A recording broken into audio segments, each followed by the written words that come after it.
સૃષ્ટિની શરૂઆત પહેલાં શું હતું? કલ્પના કરો, જ્યારે આકાશ નહોતું, પૃથ્વી નહોતી, સૂર્ય નહોતો, ચંદ્ર પણ નહોતો, દિવસ અને રાત પણ નહોતી, ત્યારે શું હતું? અને સૌથી મોટો પ્રશ્ન, આ સમગ્ર સૃષ્ટિની શરૂઆત કોની ઈચ્છાથી થઈ? શું બ્રહ્માજી પહેલાં આવ્યા? શું ભગવાન વિષ્ણુ પહેલાં આવ્યા?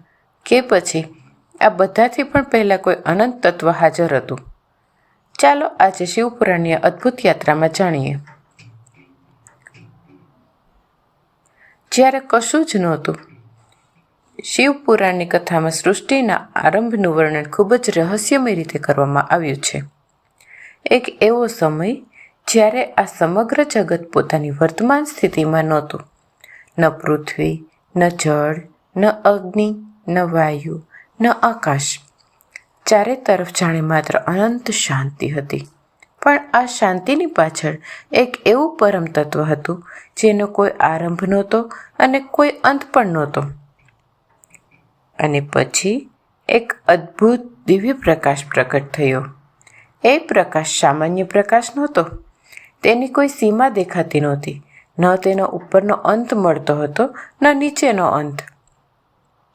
તે જાણે અનંત અગ્નિસ્તંભ જેવું હતું. આ અનંત જ્યોતિ શું હતી? આ જ પ્રશ્ન આગળની કથાનું સૌથી મોટું રહસ્ય બનવાનો હતો. કથા અનુસાર બ્રહ્માજી અને ભગવાન વિષ્ણુએ જ્યારે આ અનંત દિવ્ય જ્યોતિને જોઈ ત્યારે બંનેના મનમાં એક જ પ્રશ્ન આવ્યો, આ દિવ્ય પ્રકાશનો આરંભ ક્યાં છે? બંનેએ નક્કી કર્યું કે એક તેની ઉપરની સીમા શોધશે અને બીજો તેની નીચેની સીમા શોધશે. વિષ્ણુ ભગવાને જ્યોતિનો નીચેનો છેડો શોધવાનો પ્રયાસ કર્યો અને બ્રહ્માજીએ ઉપરનો છેડો શોધવા પ્રયાણ કર્યું. પણ જેટલું શોધતા ગયા તેટલું જ આ અનંત પ્રકાશનું રહસ્ય વધુ ઊંડું થતું ગયું. વિષ્ણુ ભગવાને લાંબા સમય સુધી શોધ કરી, પરંતુ તેમને આ જ્યોતિનો અંત મળ્યો નહીં. બ્રહ્માજી પણ ઉપર તરફ જતા રહ્યા, તેમને પણ તેનો અંત મળ્યો નહીં.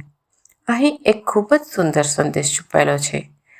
પરમાત્માની બુદ્ધિ, શક્તિ કે અહંકારથી માપી શકાતા નથી. કારણ કે જે અનંત છે તેને સીમિત મન કેવી રીતે સમજી શકે? અને જ્યારે આ અનંત જ્યોતિમાંથી એક દિવ્ય મહિમા પ્રગટ થયો, આ કોઈ સામાન્ય સ્વરૂપ નહોતું. આ હતું મહાદેવનું અનંત સ્વરૂપ, જેનો આરંભ નથી, જેનો અંત નથી. એટલે જ મહાદેવને કહેવામાં આવે છે આદિદેવ, મહાદિદેવ, અનાદિ અનંત. શિવ માત્ર એક સ્વરૂપ નથી. શિવ એટલે એ પરમ તત્વ જે સૃષ્ટિની સીમાઓથી પણ પર છે. સૃષ્ટિના સંચાલન માટે આગળ બ્રહ્મા, વિષ્ણુ અને મહેશના સ્વરૂપનું મહત્વ સમજાવવામાં આવે છે. બ્રહ્માજી સૃષ્ટિના સર્જન સાથે જોડાયેલા, ભગવાન વિષ્ણુ પાલનના સ્વરૂપ અને મહાદેવ સંહાર અને પરિવર્તનના સ્વરૂપ.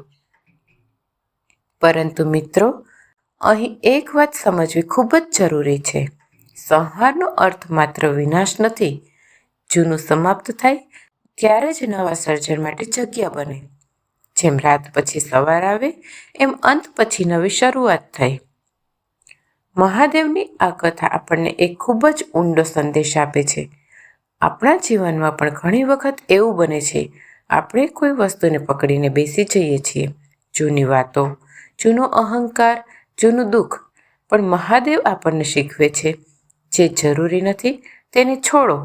કારણ કે જ્યારે આપણે જૂનું છોડીએ છીએ ત્યારે જ જીવનમાં નવી શરૂઆત માટે જગ્યા બને છે. અને જ્યાં શ્રદ્ધા હોય ત્યાં મહાદેવના આશીર્વાદ હોય છે. પરંતુ મિત્રો, અહીંથી કથા વધુ રસપ્રદ બનવાની છે. જો મહાદેવ અનંત છે તો પછી સૃષ્ટિનું સર્જન કેવી રીતે થયું? બ્રહ્માજીને સર્જનની શક્તિ કેવી રીતે મળી? ભગવાન વિષ્ણુનું મહાદેવ સાથેનું રહસ્ય શું છે? અને શિવલિંગના આ અનંત સ્વરૂપનું સાચું મહત્વ શું છે? આ બધું જાણીશું આપણે એપિસોડ નંબર 3માં. ત્યાં સુધી મહાદેવનું નામ લેતા રહેજો. જો તમે પણ મહાદેવને હૃદયથી માનો છો તો કોમેન્ટમાં પ્રેમથી લખજો, હર હર મહાદેવ. અને જો તમે એપિસોડ 1થી શિવ મહાપુરાણની આ પવિત્ર યાત્રામાં જોડાયા છો તો વિડીયો લાઈક કરો, ચેનલ સબસ્ક્રાઈબ કરો અને આ કથા તમારા શિવભક્ત પરિવારજનો સુધી જરૂર પહોંચાડજો. કાલે મળીશું શિવપુરાણ એપિસોડ 3માં. ત્યાં સુધી બોલતા રહેજો ઓમ નમઃ શિવાય. હર હર મહાદેવ.